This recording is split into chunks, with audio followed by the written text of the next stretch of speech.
The formula starts with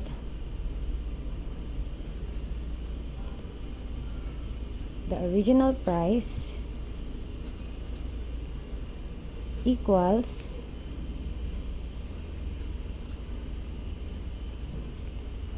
the sale price divided by 1 minus the discount rate.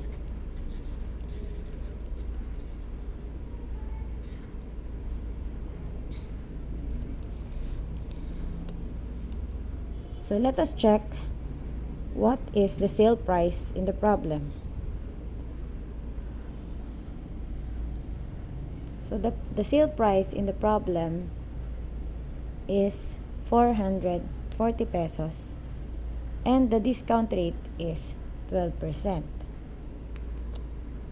I will just write here all the given values that is required in the formula.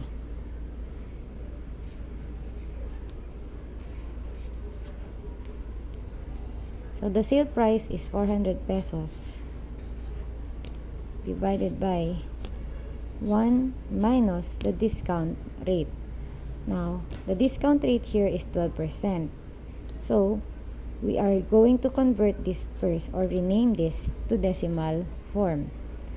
So, to rename this, don't forget that the decimal point is at the end of our number. We have to move it twice to the left because it is divided by 100. 1, 2, the decimal point will now be placed at front of number 12. So that is 0.12. This will be the new form of our rate or discount rate. So this is 1 minus 0.12. So we cannot divide the problem. We need to subtract 1 minus 0.12 first because this is the dividend that can be stated as the group. So what is 1 minus 0.12? Don't forget that 1 has an imaginary decimal point at the end.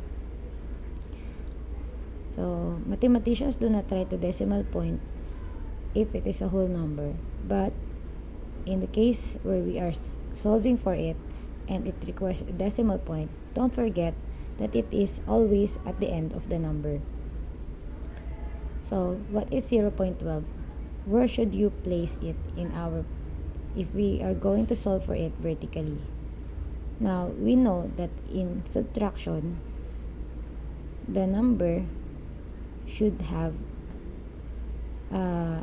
place values aligned with each other. So with the basis of the decimal point, we can actually place our digits according to their place values. So as you can see, the decimal points here are all in one straight line, and that includes the final answer. Now 1 and 2 below do not have any number on top to solve, so we just put 0 on top of each number. We can now solve 1.00 and 0.12. 0 minus 2 cannot be. Now we cannot borrow from the next number, so we need to borrow on the other number, which is 1. If we borrow 1 from 1, the answer, it will be 0. Then we put the 1 on the next number, so 0 here will be 10. 10 will be borrowed and it becomes 9, and the borrowed number will be on the next number. So 0 minus 2 cannot be. Borrow 1 from 1, 1 becomes 0 and 0 becomes 10. Borrow 1 from 10, 10 becomes 9 and 0 becomes 10. 10 minus 2 is 8. 9 minus 1 is also 8. 0 minus 0 is 0. So, we just put the decimal point. Again, it is in one straight line. The final answer for the denominator is 0.88. So, we can write here 400 divided by 0.88. Since this is already a division problem, we are going to use the long division sign. We know that this is a fraction form where 400 is the numerator and 0.88 is our denominator. Don't forget that the numerator will always be placed inside our long division sign. And our denominator, 0.88, will be placed outside of our long division sign. So, this will look like this. Up, in, down, out.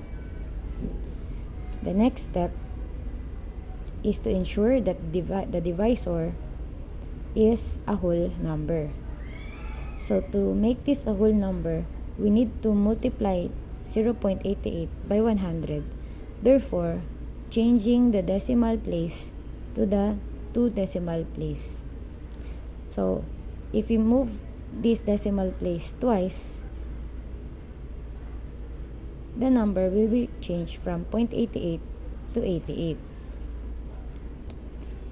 So, we just need to copy it again. And we know that the decimal point for the whole number 400 is behind the number 400. And yet, since we move the decimal point of 0.88 twice, we also need to move our decimal point of 400 twice. 1, 2. Therefore, we need to put 2 more zeros behind 400. So, the final figure for our dividend is 40,000. So, I will just put 40,000 inside our rewritten form of division. Now, let us divide. 88 in the form can be divided to 400. So, if we are going to estimate 88, 88 is actually almost equivalent to 90. Now, if we know that 90 is how many 400, we can estimate the multipliers that can determine our quotient here. So 90 times, how many 90 do we have in 400? You can actually recite multiples of 9 to determine the answer. That is 9, 18, 27, 36, and 45. So, from here, 90 is just 90, 180, 270, 360, and 450. Now, observing the figure, 360 is the best number that can be formed by 90 into 400. Now, let us check using our real number. The actual number is 88. So, let us multiply 88 times 4. 4 times 8 is 32. Carry 3. 4 times 8 is 32 again. Carry 3. So, we add 3. That is 35. So, the answer is 352. So, if you try to look for another 88 to add in this figure, we cannot have a number that is less than 400. So 4 is already enough as a quotient for this division problem. Now, the result is 352. We just write 352 below the number of 400. Then, we are going to subtract. 0 minus 2 cannot be. So 0 here cannot be borrowed. So the next number will be borrowed. Borrow 4 from 1, 4 becomes 3. And 0 here will become 10. Borrow 1 from 10, 10 becomes 9. And 0 will become 10. Now 10 minus 2 is equal to 8. 9 minus 5 is equal to 4. 48 cannot be divided by 88, so we bring down another 0. Let us try to estimate again, and this time, using 90 as a figure, let us check the multiples of 90. We know from the list, from the first list that we created, that 450 is the best fit for the quotient. So we have 1, 2, 3, 4, 5. 5 as our next quotient. 5 times 88, let us try to multiply 88 times 5. That is 5 times 8 is 40. Carry 4. 5 times 8 is 40 plus 4 is 44. So this is 440. We can now write 440 below 480. Then we subtract. 0 minus 0 is 0. 8 minus 4 is 4. Now again, 40 and 88 cannot be divided, so we bring down another 0. 400 divided by 88. From the list, we know that 400 is just the same as the first. We can actually write here another 4. And 4 times 88 is already computed, and that is 352. So we write below 400 the number 352. From the subtraction above, we can know that it will be the same with the next difference. Let us see. 0 minus 2 cannot be. Borrow 1 from. There's no number on the next, so we have to borrow from the next one. Borrow 1 from 4. 4 becomes 3, and 0 here will become 10. Borrow 1 from 10, 10 becomes 9, and 0 here will become 10. 10 minus 2 is 8. 9 minus 5 is 4. And 3 minus 3 is 0. So, there is no 0 behind 40,000, but there is still a remainder. What should we do next? Let us extend our division line, because we are going to add a decimal point again in a 0. Let us now bring down the 0.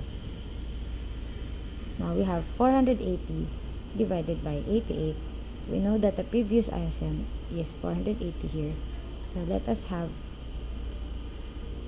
point, and we have here 5. 5 times 88, we know from the previous computation, it is 440. So let us write here 440. Now we subtract. 0 minus 0 is 0. 8 minus 4 is 4. Now we have 40. Still, we do not have enough room for another remainder.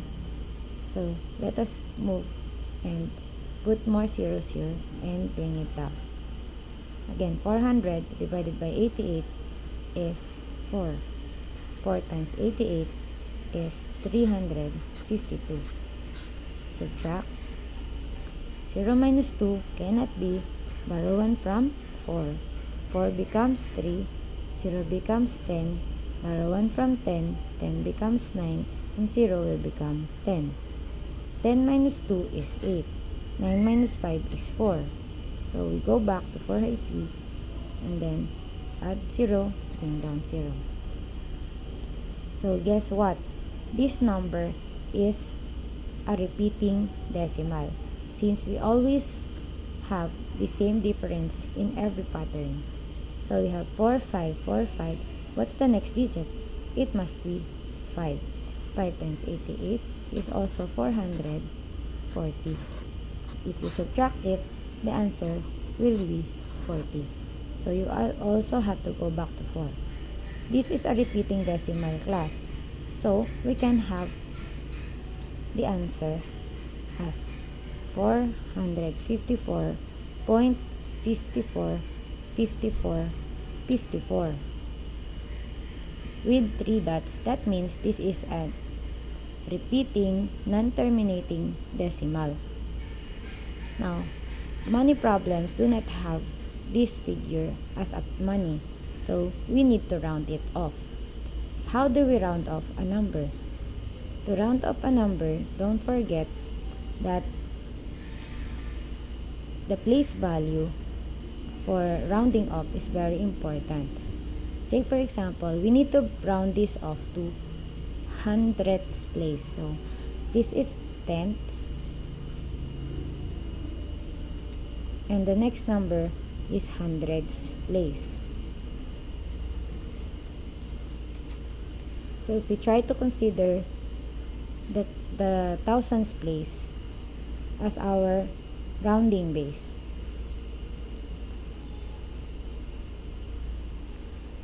so let us take a look at the thousands place. To round it up to nearest hundreds,